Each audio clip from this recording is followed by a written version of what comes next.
நம்மை தாக்கியதற்காக அல்ல, நம் தலைவரை தாக்கியதற்காக அல்ல, பெண்மையை தாக்கியதற்காக, பெண்ணியத்தை தாக்கியதற்காக, இந்த தமிழகத்தை தாக்கியதற்காக, தமிழில் உள்ள தாய்மார்களை தாக்கியதற்காக, தமிழகத்தில் உள்ள நண்பிகளையும் என்னுடைய சகோதரிகளையும் தாக்கியதற்காக நம்ம பேசாம இருந்தா நம்ம கடமையில தவறிடுவோம்னு நான் அவருக்கு ஒரு இதுவே போட்டிருந்தேன். நினைக்கிறேன் இந்த ராத்திரி ஒரு ட்வீட் போட்டு அவங்களுக்கு அனுப்பினேன். அவருக்கு இருக்கிற கூடிய ஒரே கவலை என்ன? திமுக மேல என்ன பொய் வழக்கு போடலாம், என்ன பொய் கேஸ் போடலாம்.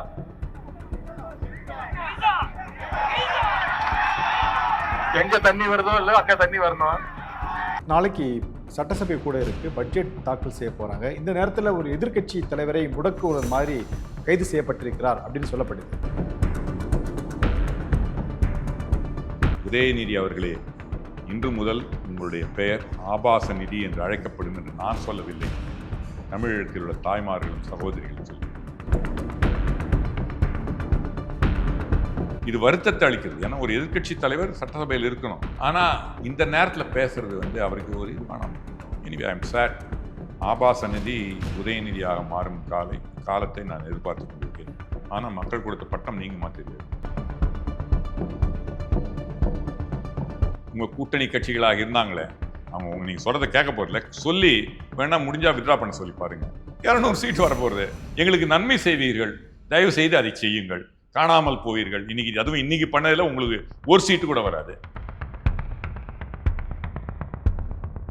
செயல் ஒன்றே குறிக்கோளாக உள்ள ஒரு முதலமைச்சரை இன்றைய போதில் நான் தாவேக்காவை சேர்ந்ததால சொல்லல, வேற எந்த முதலமைச்சரையும் நான் பார்க்கல.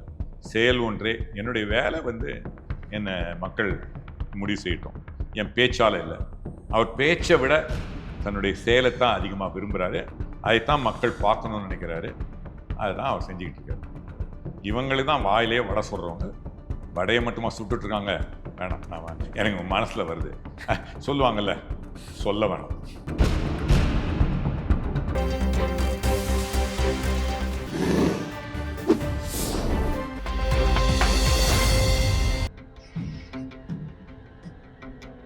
தமிழ் அலை நேயர்களுக்கு வணக்கம்.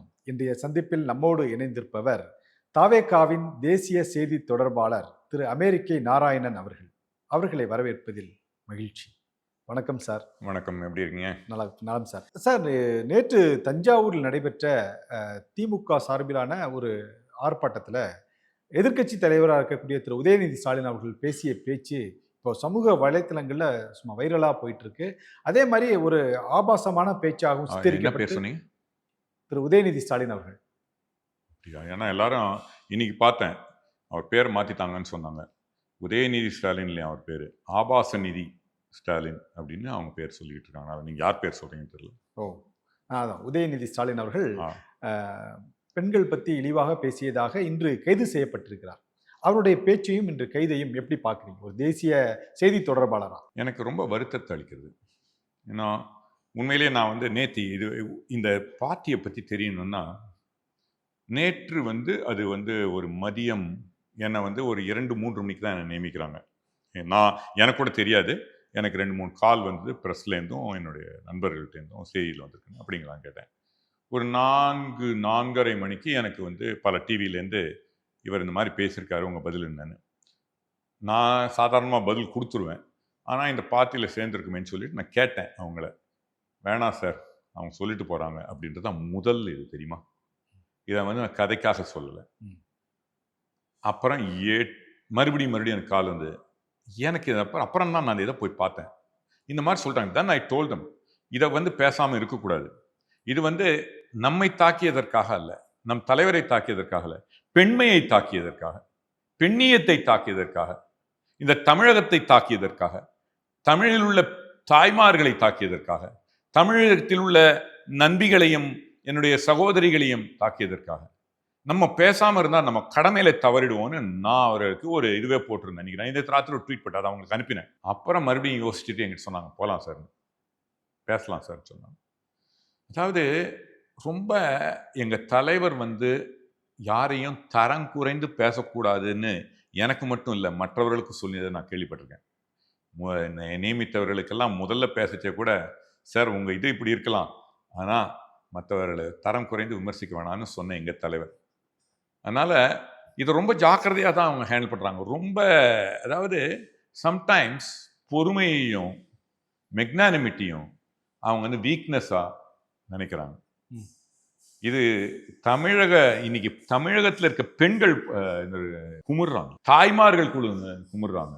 உதயநிதி அவர்களே, இன்று முதல் உங்களுடைய பெயர் ஆபாச நிதி என்று அழைக்கப்படும் என்று நான் சொல்லவில்லை, தமிழகத்தில் உள்ள தாய்மார்களும் சகோதரிகளும் சொல்லிக் கொண்டிருக்கிறார்கள். அவங்க பெற்றோர் வச்ச பேரையே மாற்றி நீங்கள் அவரை உதயநிதி என்பதை ஆபாச நிதி அப்படின்னு சொல்லி ஒரு பேரை சூட்டுறீங்க.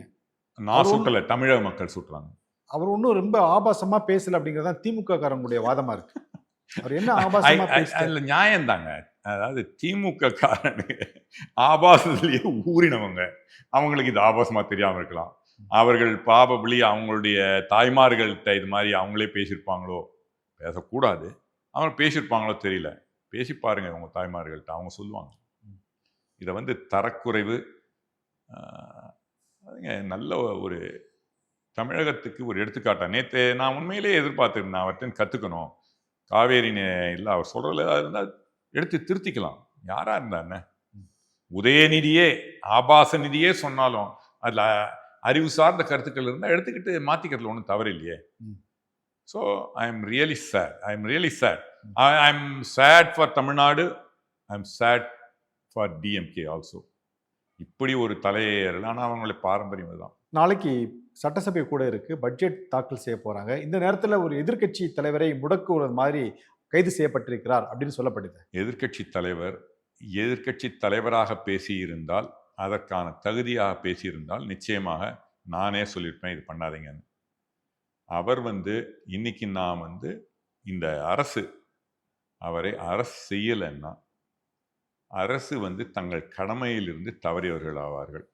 ஆபாச பேச்சுக்களை அவர்கள் ஆதரிப்பவர்களாக ஆகிடுவாங்க.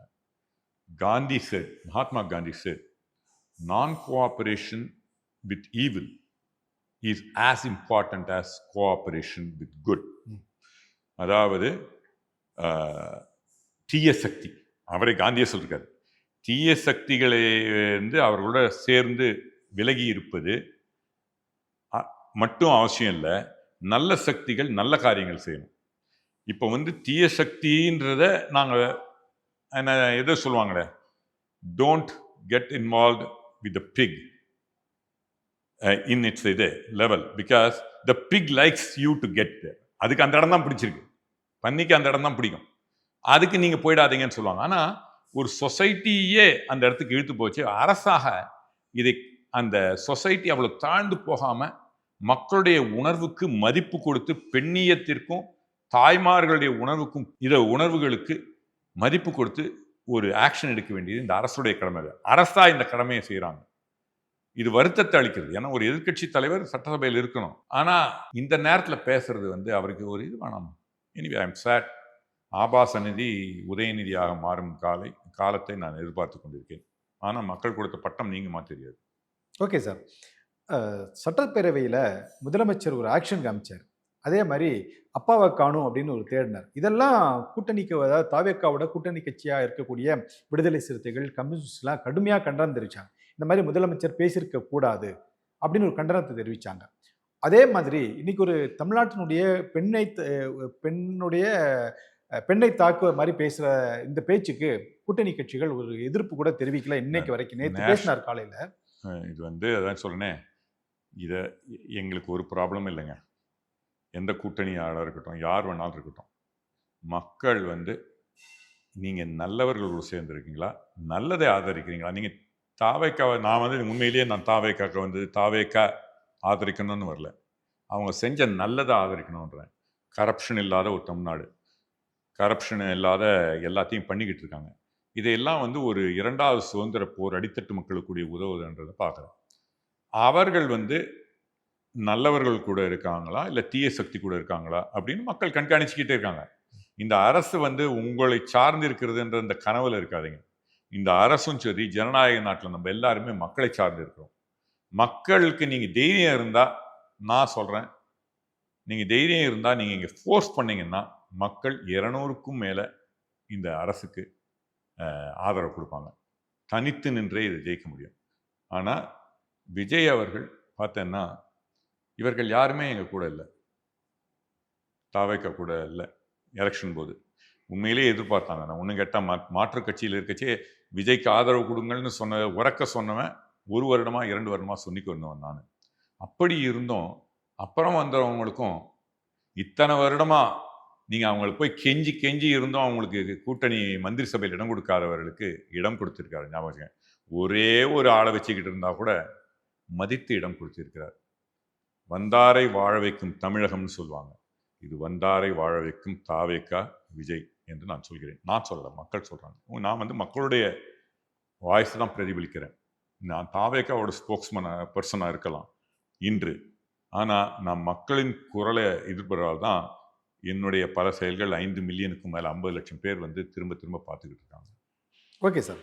சார், நேற்று பேசும்போதும் திரு உதயநிதி அவர்கள் சொன்ன விஷயம் என்னன்னா, ஊரா விட்டு நெய் எடுத்து உங்க வீட்டுக்கு ஸ்வீட் செய்யாதீங்க, ஊரா வீட்டு நெய் எடுத்து உங்க வீட்டுக்கு ஸ்வீட் செய்யாதீங்க, நம்ம தலைவர் கொண்டு வந்த திட்டத்தை நீங்க பார்வையிட்டு ரீல் சொல்லிடுறீங்க, நம்ம தலைவர் கொண்டு வந்த மெட்ரோ ரயில்ல பயணம் செஞ்சு நீங்க ரீல் சொல்லிடுறீங்க, ஏன் உங்களால சொந்தமா ஒரு புதுசா ஒரு திட்டத்தை கொண்டு வந்து அதை நீங்க எடுத்து ரீல்ஸ் விடலாமே அப்படின்னு ஒரு கேள்வியை கேட்கிறாரு. அதாவது உதயநிதி அவர்கள் அவரே அப்படியே சுயம்புவா வந்துட்டாருன்னு நினைக்கிறேன்.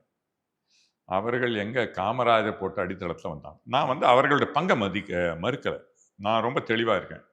இது தாவேக்கா மட்டுமே செய்ததுன்னு நிச்சயமா இல்லை. காமராஜர் போட்ட அடிக்கல், அதற்கு பிறகு திராவிட ஜெயலலிதா, கருணாநிதி இவர்கள் எல்லாம் செய்ததில் பங்கு இருக்குது. இந்த தமிழ்நாடு ஒரு நல்ல நிலைக்கு வந்திருக்குன்னா அவர்களுடைய பங்கு இருக்குது. அவர்கள் ஆனால் அவங்க கொள்ளையடிச்சிருக்காங்க. இந்த கொள்ளை இல்லாமல் இருந்தால் இன்னும் எவ்வளோ நல்லா இருக்கும் பார்த்துங்க. காமராஜர் மாதிரி ஒரு ஆட்சியை கொடுத்துருந்தாங்கன்னா, காமராஜருக்கு அடுத்தபடியாக இன்று தமிழகத்திலே அந்த மாதிரி ஒரு ஆட்சியை கொடுக்க விஜய் அவர்கள் முயற்சி செய்கிறார். ஆனால் மக்களை நான் சொல்கிறேன், கண்ணை நோக்கி சொல்கிறேன், காமராஜருக்கு அடுத்தபடியாக வந்த யார் வேணா எடுத்துங்க, அது கருணாநிதியாக இருக்கட்டும் இல்லை ஜெயலலிதாவாக இருக்கட்டும், காமராஜர் அளவுக்கு தூய்மையாக இருந்தாங்களா, அடித்தட்டு மக்களை நேசித்தார்களா என்று நீங்கள் சிந்தியுங்கள். ஆனால் நிச்சயமா அவர்களுடைய பங்கு நல்லவற்றில் சிலவரில் இருக்கு. ஆனால் அது அவங்க நல்லது செஞ்சதும் கொள்ளையடிக்கணுன்றதுக்காக தான் நல்லது செஞ்சாங்க. ப்ராஜெக்ட் எதுக்கு போட்டாலும் தான் பணம் பண்ணணும், மக்களுக்கு நல்லது செய்யணும் பாருல, அதில் ஒரு 10 பங்கு மக்களுக்கும் போயிருக்கு. சார், நேற்று நடந்த போராட்டத்தை டைவெர்ட் செய்கிற விதமாக டைம்லர் உள்ளிட்ட நிறுவனங்களுக்கு முதலமைச்சர் விசிட் செய்து எங்களுடைய திட்டத்தை இவங்க மாற்றுறாங்க, எங்களுடைய ப்ரோக்ராமை இரட்டடிப்பு செய்ய வகையில் இவங்க செயல்படுறாருன்னு சொல்லி ஒரு குற்றச்சாட்டை சொல்லியிருக்கிறாங்க. இருக்கட்டுங்க, நான் என்ன சொல்கிறேன், மக்கள் கவனம் யார் பக்கம் இருக்குன்னு அவங்க புரிஞ்சுக்கிட்டு இருக்காங்க, அவ்வளோதானே. இந்த புத்தி இருந்தால் இந்த மாதிரி பேசியிருக்க மாட்டாங்கல்ல. மக்கள் கவனம் யார் பக்கம் இருக்கு?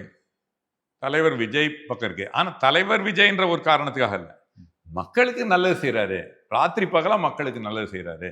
அவர் பண்ணுறது வேலையெல்லாம் கரப்ஷனை குறைக்கிறாரு, அடித்தட்டு மக்களை போய் பார்க்குறாரு, சாக்கடையில் எப்படி சுத்திகரிப்பு செய்யணும்னு பார்க்குறாரு, தண்ணியை எப்படி கொடுக்கணும்னு பார்க்குறாரு, எப்படி லஞ்சத்தை அடித்தட்டு மக்களை அஃபெக்ட் பண்ண முடியாத மாதிரி இருக்கணும், ரேஷன் கடையில் மக்கள் எப்படி ஒழுங்காக இது பண்ணணும் பார்க்குறாரு. அதுதானே பார்த்துக்கிட்டு இருக்காரு. அது இல்லாமல் நீங்கள் பேசுகிறத கேட்கணுன்னு என்ன, நான் பேசுறது அங்கே இருக்கிறவங்க கூட காதை பொத்திட்டு ஓடிடுவாங்க நீங்கள் பேசுறது கேட்டால். ஸோ பேசட்டும். தாவேக்கா கூட விமர்சனம் செஞ்சாங்க.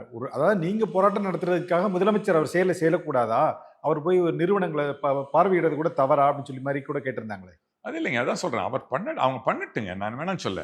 அவர் அவர் வேலையை செஞ்சுருக்காரு. முதலமைச்சரை பொறுத்த வரைக்கும் என்ன மாதிரி பேசுறது கூட கிடையாது. இவர் செயல் ஒன்றே குறிக்கோளாக உள்ள ஒரு முதலமைச்சரை இன்றைய போதில் நான் தாவேக்காவை சேர்ந்ததால் இதை சொல்லலை, வேற எந்த முதலமைச்சரையும் நான் பார்க்கல. செயல் ஒன்றே, என்னுடைய வேலை என்னை மக்கள் முடிவு செய்யட்டும், என் பேச்சால் இல்லை. அவர் பேச்சை விட தன்னுடைய செயலைத்தான் அதிகமாக விரும்புகிறாரு, அதைத்தான் மக்கள் பார்க்கணும்னு நினைக்கிறாரு, அதுதான் அவர் செஞ்சுக்கிட்டு இருக்காரு. இவங்களுக்கு தான் வாயிலே வடை சொல்கிறவங்க, வடையை மட்டுமா சுட்டுட்ருக்காங்க. வேணாம், நான் எனக்கு மனசில் வருது சொல்லுவாங்கல்ல, சொல்ல வேணாம். நீங்களும் உங்கள் தலைவர் மாதிரியே ஆக்ஷனில் சொல்கிறீங்களே, வாயில் வந்துட போதுங்கிறீங்க, ஆக்ஷன் பண்ணுறீங்க. வந்தோடனே அந்த இல்லை, அவர் அதை மக்களுக்கு புரிகின்ற ஒரு மொழியில் பேசுகிறாரு. மக்களை போன்ற மக்களோடு இரு, மக்களோடு மக்களாக ஒன்றாக இரு அப்படின்றது இங்கே மகாத்மா காந்தி கூட சொல்லியிருக்காரு. ஆனால் இவர் நேரு எல்லா IAS ஆஃபீஸர்லாம் சொன்னார். இவர் மக்களுக்கு புரிகின்ற மொழியில் பேசுன்றாரு, ஆனால் தான் அவர் புரிகிற மாதிரி பேசுகிறார். சார், தாவேக ஆட்சிக்கு வந்த உடனே திமுக சொன்ன விஷயம் என்னன்னா, எங்களுடைய கூட்டணி கட்சிகள் தான் உங்களுக்கு ஆதரவு கொடுத்து இப்போ உங்களுடைய ஆட்சியை நிலைநாட்டிக்கிட்டு இருக்காங்க. உங்களோட ஆட்சி நடக்கிறதே எங்களுடைய கூட்டணி கட்சிகள் தான் சொன்னாங்க முதல்ல. பிறகு சொன்னாங்க, எப்போ வேணாலும் தேர்தல் வரலாம். ஏன்னா இந்த ஆட்சி 6 மாசத்துல கவிழ்ந்துரும், 3 மாசத்துல கவிழ்ந்துரும், எப்போ வேணாலும் தேர்தல் வரலாம்னு சொன்னாங்க. இப்போ அடுத்த கட்டமா போய் இவிஎம் மிஷினே ஃபால்ட்டு. இவிஎம் மிஷினால தான் இந்த மாதிரி வெற்றி பெற்றிருக்காங்க அப்படின்னு சொல்ல ஆரம்பிச்சிட்டாங்களே. ஒன்றா பேசுவோம். ஒன்று, இவர்களுடைய கூட்டணி கட்சிகள் ஆதரவில் நான் வந்து உண்மையை என்றைக்குமே மறுத்து பேசுறதில்ல. அவர்கள் கூட கூட்டணி வைத்திருந்த கட்சிகள் ஆதரவில் இன்னைக்கு இந்த அரசாங்கம் நிற்கிறதுன்றதுல சந்தேகம் இல்லை. உண்மையைத்தானே சொல்லியிருக்காங்க. ஆனால் அவங்க கூட்டணி கட்சி நான் சொன்ன மாதிரி அந்த கூட்டணியில் இருந்த ஒரு கட்சியில் இருக்க கட்சி சொன்ன மாதிரி அங்கே இல்லாமல் இருந்தாங்கன்னா அந்த கூட்டணி கட்சி நல்லா இருந்திருக்கும். இன்னைக்கு அவங்களுக்கு 220 சீட் வந்திருக்கும். அந்த கூட்டணி கட்சிகளால் இன்னைக்கு ஏதோ பிச்சையா அவங்க கூட்டணி கட்சிகள் போட்ட பிச்சையால இன்னைக்கு திமுகவுக்கு ஒரு எத்தனை எம்எல்ஏ இருக்காங்க? 57. 57 அதிகம்தான். 57 எம்எல்ஏ இருக்காங்க. அடுத்த தேர்தல் நிச்சயமா அது கூட வராது. ஒரு காலத்தில் திமுக வந்து 2 பேரோ அது ஒரு ஜெயிச்சிருந்தாங்கன்னு நினைக்கிறேன். அது மாதிரி வரக்கூடிய வாய்ப்பு இல்லை. அதனால அவங்க கூட்டணி கட்சிகளால இன்றைக்கு ஆட்சி நிற்கிறதுன்றது உண்மை. நான் அவங்கள மாதிரி பொய் சொல்றது இல்லை, வாயில வடை சொல்றது இல்லை. ரெண்டாவது என்ன சொன்னீங்க? ரெண்டாவது 6 மாசத்துல கலைஞ்சிரும், 3 மாசத்துல கலைஞ்சிரும். நான் என்ன சொல்றேன், தயவு செஞ்சு உங்க கூட்டணி கட்சிகளாக இருந்தாங்களே அவங்க நீங்க சொல்றதை கேட்க போறதில்ல. சொல்லி வேணா முடிஞ்சா வித்ரா பண்ண சொல்லி பாருங்க. 200 சீட் வர போறது. எங்களுக்கு நன்மை செய்வீர்கள், தயவு செய்து அதை செய்யுங்கள். காணாமல் போவீர்கள். அதுவும் இன்னைக்கு பண்ணதில் உங்களுக்கு ஒரு சீட்டு கூட வராது. உங்க தந்தை மட்டும் தோற்கல, நீங்களும் என்ன பண்ணீங்களா தெரியாது. அதனால நீங்களும் தோத்துருவீங்க. அதனால தயவு செஞ்சு ஆபாச நிதி ஸ்டாலின் அவர்களே தொடர்ந்து பேசிக் கொண்டிருக்கிறார். அடுத்து இவிஎம் வந்து நான் இன்றைய மட்டும் இல்லை, நான் மாற்றுக் கட்சிகள் இருக்கும்போது அந்த கட்சியினுடைய தலைமை வந்து இவிஎம்ஐ விமர்சித்த போது கூட நான் இவிஎம் சொன்னேன். இல்லை, இன்னும் கேட்டால் இவிஎம்ஐ முதல்ல எலெக்ஷன் கமிஷன் அறிவிப்பதற்கு முன் மயிலாப்பூர்ல மீட்டிங் போட்டு மூப்பனார் MS உதயமூர்த்தி அவர்களை வைத்து இவிஎம்ஐ நான் அறிமுகப்படுத்தினேன். அறிவியல் தொழில்நுட்ப தலைவராக தமிழ் மாநில காங்கிரஸ்ல இருந்தபோது இவிஎம்ஐ நீங்க குத்த சொன்னீங்க. நல்லா போய் கிளீனா அந்த அதிகாரிகள் சொல்லிட்டாங்க, நீங்க சொன்ன மாதிரி எல்லாத்தையும் திரும்பியான சட்டப்படி பார்க்க முடியும். பார்த்ததுல ஒன்றும் இல்லைன்ட்டாங்க. இப்போ எங்க கொண்டு போங்களேன் கோர்ட்டுக்கு, எங்க மூஞ்சி வச்சுக்க போறீங்க? தோல்வி அடைபவர்கள் எல்லாம் இவிஎம்ஐ குற்றம் சொல்லிக் கொண்டிருக்கிறார்கள். நான் சொல்றேன், தோல்வி அடைந்த காலத்திலும் நான் சொன்னேன், இன்றும் சொல்கிறேன், இவிஎம் இருக்குது. ஆனால் இன்னும் இம்ப்ரூவ் பண்ணணும். அதில் வந்து சந்தேகம் இல்லை. எனக்கு பல ஐடியாஸ் இருக்குது எப்படி இன்னும் இவிஎம்ஐ இம்ப்ரூவ் பண்ணணும்னு. அதை பற்றி தனியாக பேசலாம். பட் அதனால you have to keep improving the system. இவங்க சிஸ்டமேட்டிக்காக கரப்ஷன் கொண்டு வந்தாங்க. இன்னும் கேட்டால் இவங்க வந்து ஆட்சியில் இருக்கச்சே பொருளாதார கரப்ஷன் பண்ணியிருந்தாங்க. இன்னைக்கு திமுக வந்து மக்களுடைய மைண்டை கரப்ட் பண்ணுறாங்க அவங்களுடைய வார்த்தையால். அவங்க எங்கே இருந்தாலும் கரப்ஷன் தான். Corruption, commission, collection. இன்னைக்கு அதுதான் பண்ணுறாங்க. சார், தமிழ்நாட்டுடைய வேளாண் பட்ஜெட்டை திருப்பதி ஏழுமலையான் வெங்கடாஜலபதி காலில் வச்சு கும்பிடுறது எந்த விதத்தில் நியாயம்? தமிழக மக்களுடைய வரிப்பணத்தில் உருவாகக்கூடிய இந்த வேளாண் பட்ஜெட்டை நீங்கள் ஒரு கோவிலில் கொண்டு போய் பிரார்த்தனை பண்ணுறது முற்றிலும் தவறான ஒரு முன் உதாரணம்னு சொல்லி நாடாளுமன்ற உறுப்பினர் திரு சு வெங்கடேசன் அவர்கள் சொல்லியிருக்கிறார். அதாவது அவர் நாடாளுமன்றம் இருந்து ஒரு விஷயம் சரியா பொய் சொல்றது, அவர் ஐ திங்க் அவர் சேர்ந்த இடம் நினைக்கிறேன். நல்ல மனுஷன் தான். அவர் சேர்ந்த இடம் அந்த மாதிரி பேச வைக்குது நினைக்கிறேன். உங்களோட தானே சேர்ந்திருக்காரு? எங்க இருக்காரு அவரு? தவைக்காவோட கூட்டணி இருக்காரு. தவைக்காவோட நீ கூட்டணி இருக்காரு. ஆனா எங்க இருந்து வந்தாருன்னு பாருங்க. இன்னும் அந்த புத்தி போலியோன்னு தெரியல. ஒன்று வந்து வேளாண் பட்ஜெட்டை கொண்டு போய் வைக்கல. அதற்கு வந்து இவருடைய இது கொள்கை இதை கேட்டிருக்காங்க, கொள்கை விளக்க குறிப்பு வச்சிருக்காரு. ஒன்று. அதனால முதல்ல வந்து உண்மையை மட்டும் பேசுங்க. ரெண்டாவது, இவர் வந்து ஒன்று புரிஞ்சுக்கணும், செக்குலர் கவர்மெண்ட் இஸ் நாட் இர்ரிலீஜியஸ். ஒரு மத சார்பற்றன்றது சரியான இது இல்லை.